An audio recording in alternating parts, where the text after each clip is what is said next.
Olá, galera do Cálculo 3, aqui é o professor Fernando. Sejam bem-vindos a mais uma aula, agora diferente, porque não só pelo conteúdo, mas pelo formato, totalmente virtual. O conteúdo é diferente porque a gente vai dar uma pausa aí nas integrais triplas. Não se despeçam ainda completamente porque a unidade 2 está recheada delas. A gente vai ver agora integrais duplas, um pouquinho mais fácil para calcular. Mas antes de irmos para os cálculos, vamos entender por que a fórmula é daquele jeito, por que integrais duplas, afinal de contas, né? Porque como eu falei pra vocês, calcular qualquer computador consegue, mas entender por que funciona é com a gente. Vamos lá, seção 1.4, área de superfícies. Qualquer dúvida me mandem um e-mail aqui. Nós já sabemos calcular a área de superfícies, mas superfícies mais tranquilas, mais simples, que são as planas. De fato, essa é uma das motivações da criação do cálculo diferencial e integral, que é justamente usar a integral para calcular a área, por exemplo, de uma curva qualquer desse tipo aqui. Tenho essa curva, eu quero saber a área daqui até aqui. Como é que eu faço se ela não é um retangular? Então, o cálculo nos ensina que eu posso integrar essa função, se eu tiver essa função, claro, daqui até aqui. Pronto, está calculado. Só que agora a gente vai calcular a área de superfícies curvas, não planas. E como eu adiciono uma dimensão a mais ao meu problema, é de se pensar que eu adiciono também uma dimensão a mais na minha integral. Então, em vez de ser simples, serão integrais duplas. Com as integrais triplas, a gente tinha calculado o volume da piscina, né, ou do ovo de Páscoa, para saber quanto chocolate vai lá dentro, quanta água vai na piscina, o volume, metros cúbicos. Agora a gente quer a área, metros quadrados, por exemplo, de quantos azulejos eu precisarei para cobrir minha piscina toda, internamente. Essa é a motivação para esse estudo. Na aula passada tínhamos visto um exemplo de produto vetorial. Mas para que serve afinal o produto vetorial? O que tem a ver aquele vetor resultante? Eu mostrei como fazer o produto, a gente vai rever aqui o exemplo rapidinho. Mas o que significa o vetor resultante, né, do produto vetorial? O produto vetorial usa dois vetores. E o vetor resultante tem informações sobre a área do paralelogramo formado pelos vetores. O paralelogramo é como se fosse um retângulo, mas não reto. O mais comum que a gente conhece é algo tipo um retângulo tortinho assim, que ele não tem ângulos retos aqui, né?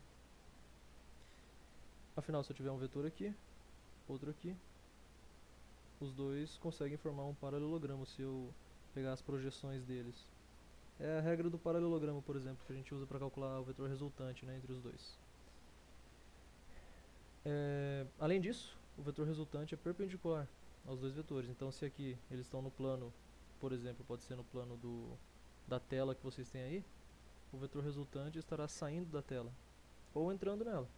Depende da convenção. O importante é que ele seja perpendicular aos dois vetores.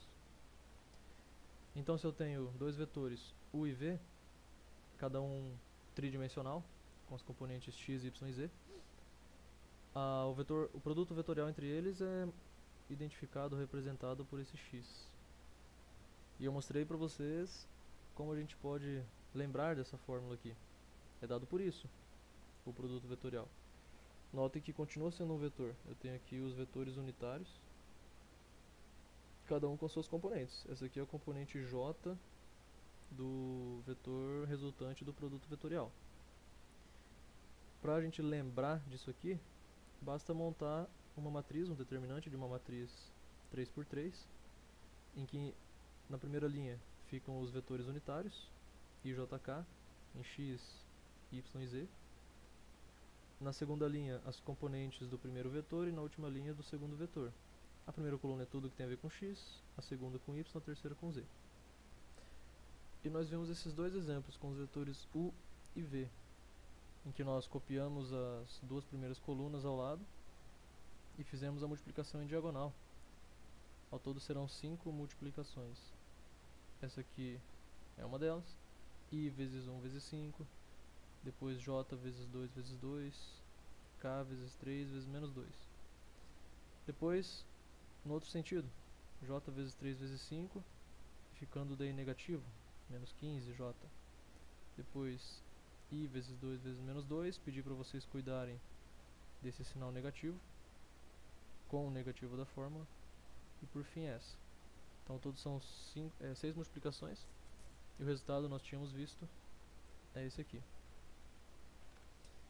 Vimos também como calcular o módulo de um vetor, que é o comprimento, o tamanho dele, o que envolve as 3 componentes. Quanto maior qualquer uma delas, maior é o módulo do vetor, representado por essas barras parecidas com o determinante de uma matriz, né? É a raiz quadrada da soma dos quadrados de cada componente. O módulo do vetor resultante do produto vetorial, inclusive, fornece justamente a área formada pelos vetores originais. Como eu tinha comentado com vocês, que o produto vetorial tem a ver com a área do paralelogramo que os vetores formam. É o módulo que vai dar justamente essa área. E naquele exemplo que a gente encontrou o produto vetorial entre u e v, então basta pegar cada componente, levar ao quadrado, somar e tirar a raiz quadrada. Fizemos também esse exemplo na aula passada. Relembrando que esse menos 11 aqui, se fosse mais 11, não mudaria em nada. O importante é que ele vai 11 unidades na direção j, não importa se é pro positivo ou pro negativo. O tamanho é igual, independente do lado. Bom, para calcular então a área de uma superfície curva geral, por exemplo essa superfície aqui sigma, a ideia é a seguinte: a gente vai usar algo que o cálculo curte bastante, que é dividir a área em várias pequenas áreas. Quantas? Infinitas. De áreas infinitesimais. Tal que, se a gente souber calcular essa área aqui, sigma k, e para cada áreazinha que a gente dividir, basta somá-las todas com a integral, já que são infinitas áreas, para ter a área total que nós queremos. Essa pequena área está aqui, o zoom dela, essa verde, sigma k. A ideia é a seguinte: partindo de um ponto base, por exemplo, sempre falando que é o ponto na nossa visão aqui superior esquerda, nós podemos definir dois vetores que dão a direção dessa área aqui. Mas os vetores são retos, tal que o que eles formam não é exatamente essa superfície curva. Vejam que parece uma sela de cavalo, tem uma curvatura aqui, uma curvatura aqui. Os vetores estão formando justamente o paralelogramo, que é o que eles sabem fazer. Essa área tal k, não é igual ao sigma k. Mas e se a gente diminuir esses vetores? Em vez de fazer vetores grandes assim, pegar uns menores. Por exemplo, uns que vão na metade do caminho, ou menos, aqui até aqui. Seria um paralelogramo um pouquinho menor, que representaria uma área também menor. Essa verde também diminuiria. O erro seria um pouco menor, porque toda essa parte curva aqui, que está errada, não está sendo representada por essa área, sumiria. Mas ainda assim não seria igual, porque nós estamos tentando fazer um plano, uma figura plana, que é o paralelogramo, corresponder a uma figura curva, que é a sela de cavalo. Ah, então não tá bom, diminui um pouquinho mais. Pega daqui a aqui. Opa, já diminuiu o erro ainda mais. Ah, mas não tá bom. Diminui mais ainda. Diminui mais ainda. Quanto? Infinitamente. Então, nós teremos uma área infinitesimal, que aí sim, lá no infinito, ou no infinitésimo, será exatamente igual. Essa área roxa com essa área verde. É assim que o cálculo trabalha. Qualquer área finita que nós pegarmos vai ser diferente, porque um plano não pode se adequar a uma curva. Uma superfície plana não encaixa perfeitamente na superfície curva. Mas então, se uma área finita não funciona, pegue uma área infinitesimal. E aí sim ela vai funcionar, porque a gente vai diminuindo os erros até ele zerar. Mas ele só zera se você tender os vetores a zero. Essa é a ideia do cálculo, né? Fazer limites, derivadas e integrais.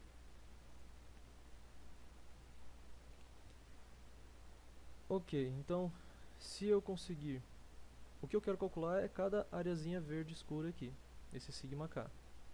Não sei fazer isso, muito difícil. Ah, então eu aproximo para uma área de um paralelogramo. Opa, eu sei calcular a área de paralelogramo. Mas para isso eu preciso fazer os vetores tenderem a zero para ser exatamente igual, senão eu vou calcular uma área que não é igual ao que eu quero. Porque toda pequena área vai ter um erro se eu não fizer tendendo a zero. Então já estamos nos aproximando de algo que nós sabemos fazer, a área de figuras planas. E como vamos fazer isso? Percebam que essa área sigma k tem uma projeção no chão.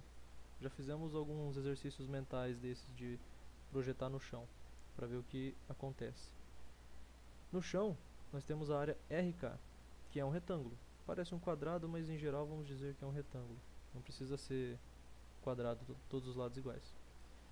Isso é melhor visto nessa próxima figura aqui. Então imagine que eu tenho uma área total aqui qualquer, nessa superfície aqui. E retirei uma área desse tamanho, que é um paralelogramo, né? Os vetores estão aqui. Se eu projetar cada um desses vetores no chão, então eu vou pegar aqui a ponta do A e a outra ponta, projetar no chão, eu vou formar a projeção do A no chão. Mesma coisa para o B. Dá para fazer a mesma coisa, projetar no chão. Aqui eles são perfeitamente perpendiculares. Aqui não necessariamente. Por quê? Porque ambos possuem componente em Z. Ambos estão indo um pouquinho para baixo, dá pra gente perceber isso pela figura.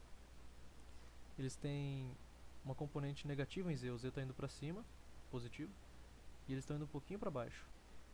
Além de irem um pouquinho para baixo, cada um também tem uma componente em outra dimensão. O vetor A tem dimensão componente em X também. Ele está vindo em nosso sentido, saindo da tela. O vetor B tem componente em Y, está indo para a direita. Vejam que eles não formam, novamente, não formam 90 graus porque ambos estão indo para baixo. É como se eles estivessem se fechando. Se eles fossem cada vez mais para baixo, mais inclinados, no limite eles iriam se fechar. Então eles estão fechando esse ângulo que deveria ser perpendicular, mas é somente no chão. O importante é que o vetor A, que escolhemos para representar o sentido x, não tenha componente em y, porque em vez de ele ser assim, paralelo ao eixo x, ele poderia ser, por exemplo, um vetor assim, com essa sombra, se ele fosse um pouquinho mais para cá, em vez de essa seta bater aqui, batesse aqui, por exemplo. O mesmo para o y, se o y não fosse paralelo ao eixo y, o vetor b não fosse paralelo ao eixo y, ele poderia fazer isso aqui, tal que os dois vetores não formariam um ângulo de 90 graus e não formariam um retângulo. Aí é mais complicado de nós calcularmos essa área. Então é importante que na hora de escolhermos esses vetores, de derivarmos esses vetores, e vamos ver depois como faremos isso, que eles tenham um componente apenas ou em x ou em y. Em z tanto faz, eles podem ou não ter, vai depender justamente do comportamento da curva que nós estamos calculando.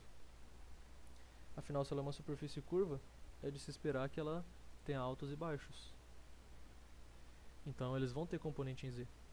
Mas é importante que o A, esse primeiro, um deles, tenha somente em x e em z, nunca em y, e o B nunca em x.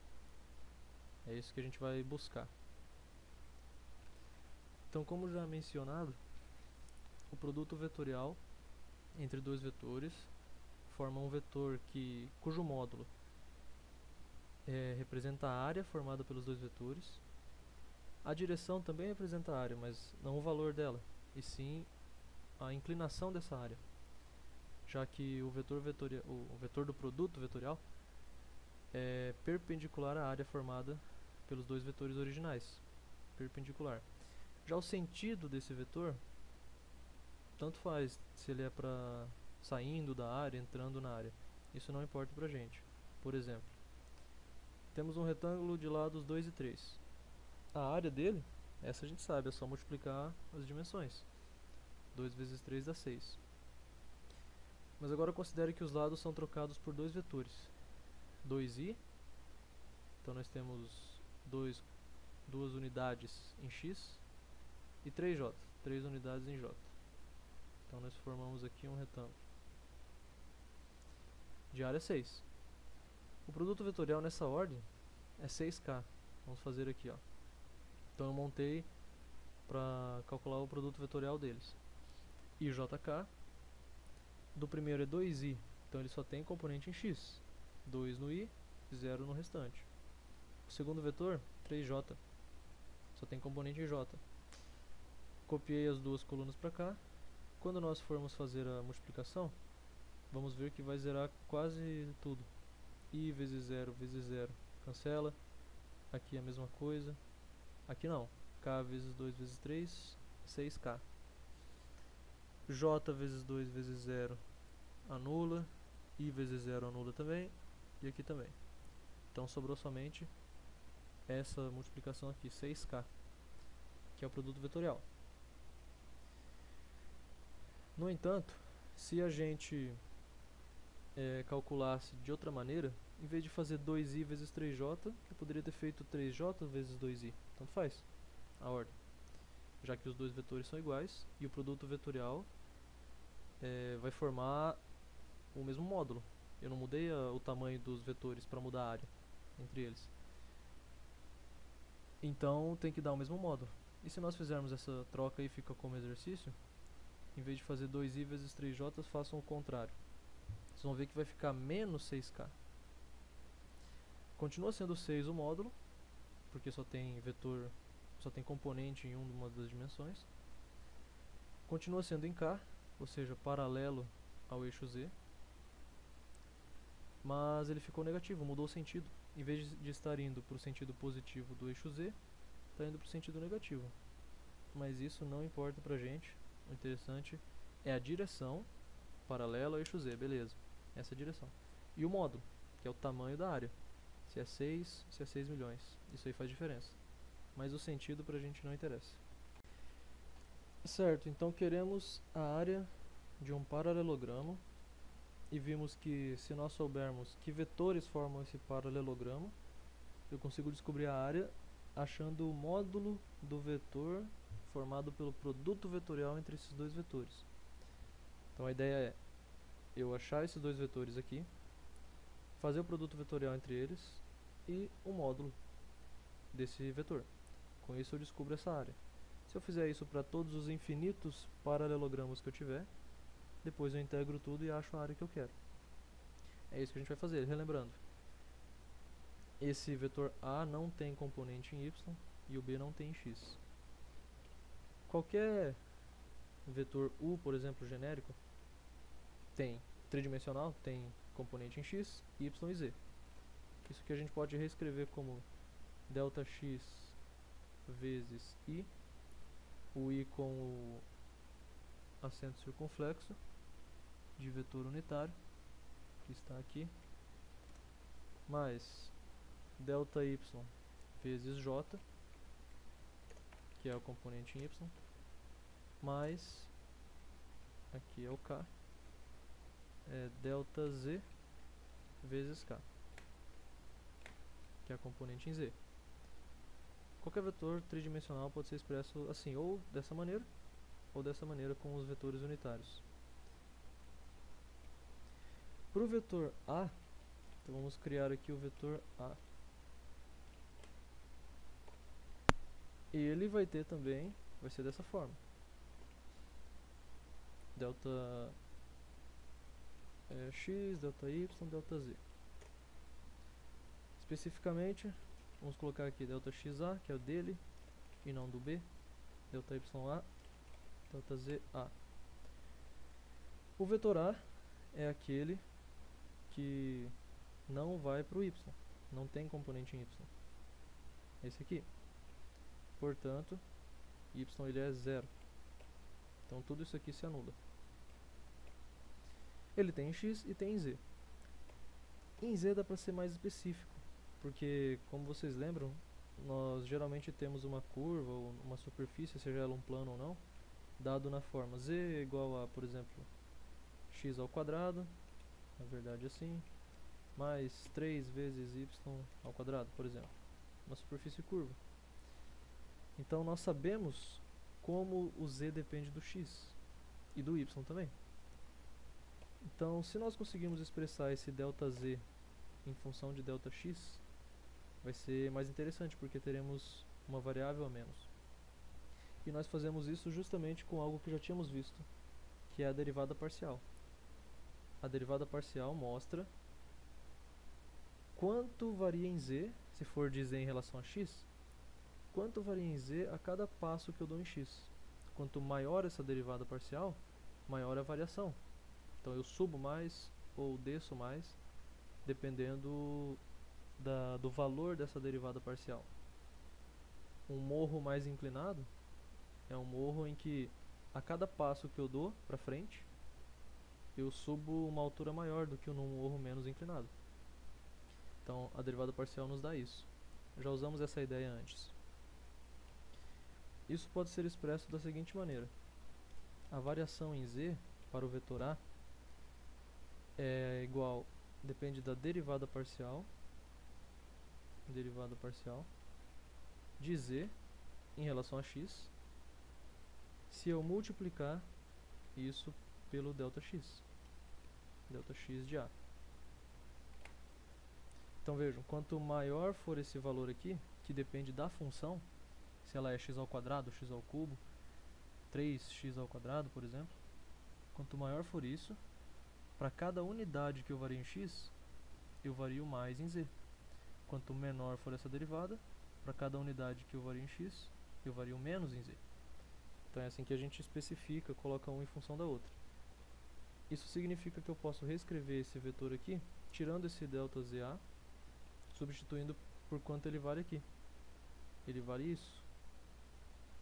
Isso é interessante que eu fico somente com ΔXA nos dois termos. Esse fator aqui é característica da função que eu tenho que ter. Eu tenho que ter alguma coisa para calcular a área. Eu não posso sair do nada para calcular alguma coisa. Isso aqui eu tenho. É a minha função que vai dar. De maneira análoga, nós podemos construir o vetor B. O vetor B vai ter uma componente em x para ele, em y e em z. Acontece que em x a gente viu que é zero, porque ele só pode ter em y e em z. Então podemos apagar. Em z a gente vai dizer a mesma coisa, que o quanto ele varia em z depende da função, mas agora eu estou interessado no y. Como z depende de y, não de x, porque eu quero que aqui em cima fique somente ΔY. Então eu substituo o x por y. Tendo essa componente ΔZ, eu jogo ela ali dentro dessa nossa primeira equação. ΔZ vale isso aqui. Pronto, vamos unir esses dois. Nós temos duas equações análogas, uma para A, outra para o B. Ambas envolvem as derivadas parciais em z, que é característica da nossa função, né, z em x ou z em y, e envolvem também os componentes, afinal eles são vetores. O A tem componente em i e k, x e z, o B tem componente y e z. Para calcular o produto vetorial entre esses dois vetores, vamos montar aqui o esquema da matriz, do determinante.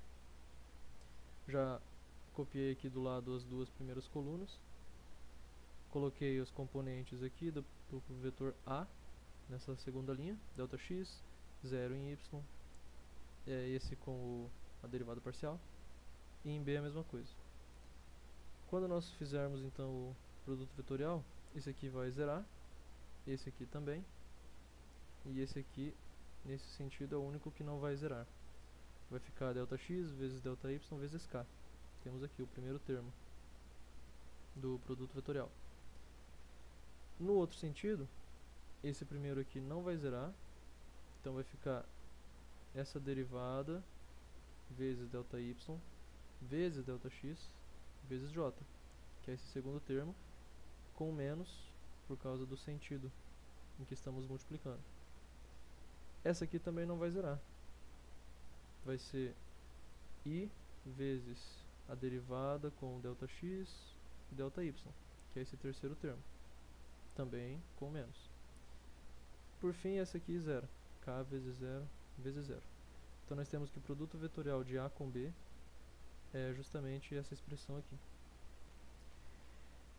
Copiei a expressão que encontramos aqui no Word para a gente trabalhar com ela.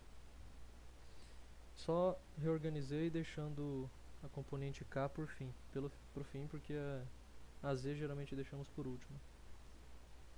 Nas coordenadas retangulares, que é como estamos trabalhando, inclusive nós estamos dividindo a área aqui justamente em paralelogramos, em retângulos, então é natural trabalharmos com coordenadas retangulares. Nela sabemos que qualquer área, um ΔA, é dado pela multiplicação de x com y. É assim que calculamos a área de um retângulo. Então podemos substituir na expressão acima aqui, de A vezes B, todos os ΔX vezes ΔY por ΔA. Então nós trocamos esse aqui, ΔX ΔY, por ΔA, aqui também, e o último aqui também, ficando uma expressão um pouco mais amigável, coube em uma linha só. Agora que já temos o produto vetorial, basta encontrarmos o módulo desse vetor aqui, que nos vai dar a área dele. O módulo do vetor é numericamente igual à área, formada pelos dois vetores originais. Então vamos fazer isso. Lembrando que o módulo é a raiz quadrada da soma dos quadrados de cada componente. Aqui nós temos o componente em x, então a gente vai colocar aqui e elevar ao quadrado. Mais em y nós temos aqui o que multiplica j, que é a mesma coisa, ao quadrado, aí, mais, opa, aqui dentro, a de z, quadrado, pronto. Dá para simplificar bastante essa expressão aqui, vou copiá-la e trabalhar com ela aqui. Primeiramente, lembrando que nós temos somente produtos aqui dentro do quadrado, então eu posso distribuir, fazer o chuveirinho do quadrado, tanto para cá quanto para cá. Primeira coisa também, antes de fazer isso, dá para simplesmente anular esses negativos, como fizemos naquele exemplo, que eu mostrei que o 11 e o menos 11 dá na mesma. Então eu tirar esse menos aqui não vai fazer falta. Então agora dá pra gente distribuir esse quadrado. Então esse produto vai me gerar 2. Um vai ter só o dRond z, dRond x, o outro vai ter só o ΔA ao quadrado. Mesma coisa para os outros. Então isso aqui, esse segundo eu posso separar em dRond z, dRond y ao quadrado, ΔA. E o terceiro eu não tenho o que fazer, ele continua ΔA. Temos 3 termos ao todo. Todos os 3 possuem um fator comum, que é o próprio ΔA. Isso quer dizer que eu posso deixar esse ΔA em evidência. Eu deixo ele primeiro aqui, o ΔA ao quadrado, vezes tudo o que sobrar nos outros, quando eu tirar ΔA. Eu já tirei ΔA do primeiro termo, estava aqui em cima, eliminei, sobrou esse aqui, dRond z, dRond x ao quadrado, tá ali. Mas, quando eu tirar o ΔA ao quadrado dele, vai sobrar dRond z, dRond y ao quadrado. Mas, quando eu tirar o ΔA ao quadrado daqui, lembrando que tirar nesse sentido significa dividir, vai sobrar aqui simplesmente 1. De fato, eu tirei a prova real, que se você distribuir, fizer o chuveirinho aqui, vai voltar para cá. Então essas expressões são iguais. Lá em cima é igual a isso, que é igual a isso, que é igual ao módulo do produto vetorial. Dá para simplificar um pouco mais ainda. Esse delta A ao quadrado, como é tudo vezes, eu posso simplificar com essa raiz quadrada. Então ali fora fica somente delta A. Esse quadrado corta com a raiz e ele consegue sair. Esses outros quadrados aqui não fazem isso, porque não tem, eles não estão multiplicando, eles não são fatores, são termos, eles estão somando. Eu não posso tirar da raiz, então eles ficam assim mesmo. Só vou reorganizar isso aqui, deixar lá para o fim. E aqui nós temos uma expressão já muito parecida com o que estamos acostumados. Vamos fazer só uma outra modificação. Lembrando que se nós trabalharmos com áreas finitas, como esse delta A, o resultado final não será igual à superfície curva, porque a gente está calculando a área de planos. Isso não é igual à área curva. Mas se nós tomarmos o limite de as dimensões tenderem a zero, isso vai dar certo. E o delta A tender a zero, como a gente sabe, se transforma em dA, é o diferencial de A. O delta x se transforma em dx, por exemplo. Delta y em dy. Então, essa areazinha aqui é o que nós vamos usar para dar o valor exato da área que nós queremos. Então essa aqui é a área de um daquelas áreas em que a gente dividiu o problema, que é, por exemplo, essa aqui, essa sigma k. É só uma delas. Já temos aqui a expressão. Vamos lembrar que como a gente consegue calcular a área total. Eu quero a área total dessa curva inteira aqui, ó, essa superfície sigma. Para isso basta eu somar as infinitas áreas desse tipo. E somar infinitas partes de algo traz a ideia de integral. Então basta nós integrarmos isso aqui.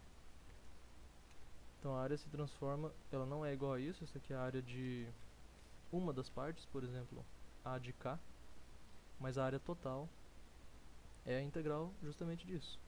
Só reorganizado aqui, passei para frente, geralmente encontramos a fórmula dessa maneira. Mas vejam que aqui a única coisa que eu fiz foi integrar numa região R. É integral dupla porque a região R é bidimensional, é essa região aqui. Voltando para cá, essa região do chão, esse Rzinho aqui.